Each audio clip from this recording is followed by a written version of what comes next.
Nama saya Muhammad Auliana Zifan dari Fakultas Tarbiyah dan Keguruan Prodi Pendidikan Agama Islam. Di sini saya akan menjelaskan mengenai artikel yang telah saya buat berjudul Pengaruh Implementasi Problem Based Learning untuk meningkatkan kemampuan berpikir kritis siswa di SMA Terpadu Baitur Rahman. Latar belakang dari permasalahan ini adalah yang pertama, berpikir kritis meliputi komponen keterampilan menganalisis argumen yang membuat kesimpulan menggunakan penalaran yang bersifat induktif dan deduktif, penilaian atau evaluasi, dan membuat keputusan memecahkan masalah. Akan tetapi, di SMA Terpadu Baitur Rahman, penulis belum menemukan data yang menyebutkan bahwa ada atau tidaknya siswa yang berpikir kritis dengan ciri diantaranya.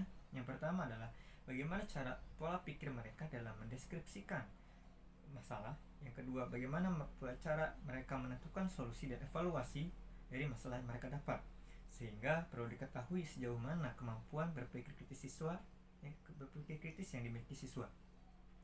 Permasalahan-permasalahan tersebut akan lebih tepat jika mereka diajarkan dengan menggunakan metode pembelajaran berbasis masalah.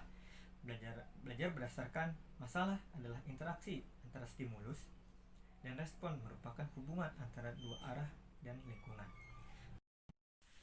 Berdasarkan uraian di atas, maka peneliti lebih ingin mendalami dan ingin mengetahui sejauh mana dan bagaimana perkembangan dan pengaruh dari problem based learning untuk meningkatkan kemampuan berpikir kritis siswa di SMA Terpadu Baitur Rahman.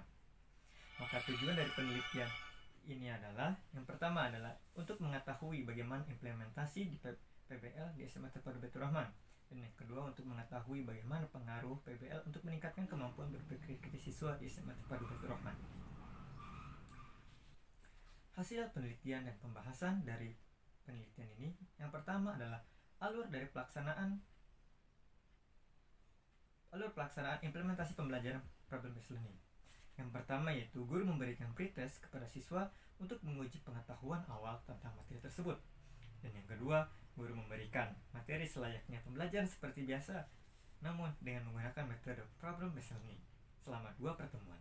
Dan yang ketiga, di akhir pertemuan, guru memberikan post test kepada siswa sebagai hasil dari pengetahuan baru dari materi yang telah disampaikan.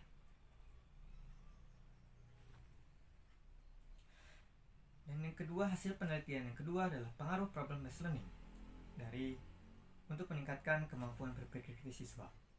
Hasil penelitian pengaruh problem based learning untuk meningkatkan kemampuan berpikir kritis siswa di SMA Terpadu Baitur Rahman untuk perhitungan bagian pretest. Berdasarkan perhitungan bahwasanya dapat diketahui skor rata-rata atau MEAN pretest siswa sebesar 6,73 dengan nilai modus atau perkiraan data yang sering muncul yaitu adalah 7, sedangkan nilai median atau nilai tengah yaitu 7, dan standar deviasi sebesar 1,1156. Dan yang kedua adalah berdasarkan perhitungan di atas dapat kita ketahui untuk perhitungan post test nilai rata-rata MEAN-nya adalah sebesar 7,76. Dan yang kedua adalah nilai modus untuk perkiraan data yang sering muncul yaitu 7, nilai median atau nilai tengah yaitu 7, dan standar deviasi sebesar 1,16. Maka kecenderungan pengaruh PBL dalam kemampuan berpikir kritis siswa sebanyak 25%, yaitu 7 siswa berada pada kategori tinggi, sebanyak 70% atau sama dengan 17 siswa berada pada kategori sedang, dan 5% atau sama dengan 2 siswa berada kategori rendah. Nah, berdasarkan hasil analisis data menggunakan korelasi produk momen untuk uji hipotesis diperoleh nilai koefisien korelasi, yaitu kemudian dikonsultasikan dengan nilai R produk momen dengan jumlah sampel yaitu 26 siswa pada taraf signifikan 5% atau 0,05, yaitu sama dengan 0,252. Maka diambil kesimpulan bahwa R hitung lebih besar dari R tabel. Hal ini berarti uji hipotesis yaitu dapat diterima bahwa ada hubungan terhadap pengaruh implementasi PBL untuk meningkatkan kemampuan berpikir kritis siswa di SMA Terpadu Baitur Rahman. Melalui hasil uji hipotesis dapat kita ketahui bahwasanya peran PBL dalam pembelajaran memiliki pengaruh walaupun hasil yang didapat rendah. namun itu kembali pada faktor pengajar yang memberikan arahan yang baik, serta tergantung dari segi kreativitas pengajar untuk bisa mengembangkan dan meningkatkan kemampuan berpikir kritis siswa.